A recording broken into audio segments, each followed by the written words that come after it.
Yan, hello po sa ating lahat. So, Kalingap Edu, puring-puri si Fiancé dahil nga po sa, yan po yung topic po natin, unang-unang sa lahat. Ma-appreciate mo talaga ang beauty ng isang babae. No, lalong-lalo na kung mahal mo siya, may pagtingin ka sa kanya.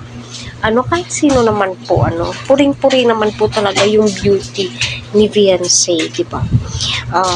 Likas na mabait, family-oriented. Kita naman po natin, kung gaano kasipag, gaano niya kamahal ang kanyang pamilya.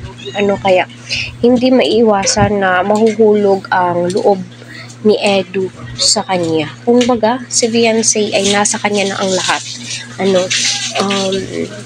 Na kay Edu na din po kung makakapaghintay siya, at na kay Fiancé naman po kung magpapahintay siya or pwedeng sagutin na niya ito si Edu, diba? So, sabi nga ni Fiancé, sana all, kasi nga, alam niyo naman po, minsan ay hindi nga po naniniwala itong si Fiancé sa mga sinasabi ni Edu, no? Kasi ang buong akala po niya ay binubola lamang po siya ni Edu. Hindi po niya alam na ang mga sinasabi ni Edu ay legit na legit. At nakikita naman po natin sa panlabas na anyo ni Fiancé. Kahit sabihin po natin na maganda si Fiancé panlabas na anyo, pero sa kaloob-looban po nito ay kita naman din po natin na napakaganda ng kanyang kalooban, no? Nagagawa po niyang tumulong sa ibang tao kahit na hindi po niya ito kamag-anak. So, ilang points na po yun.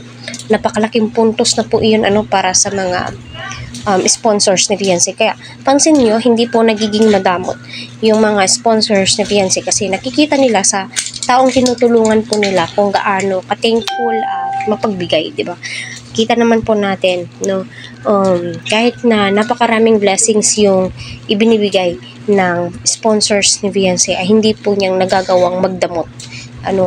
Kaya napaka-thankful ng mga taong nasa paligid ni Fiancé dahil nga napakabait po nitong batang ito. Napaka-humble po niya. Kasi kita naman po natin na ika nga nila, milyonaryan po itong si Fiancé.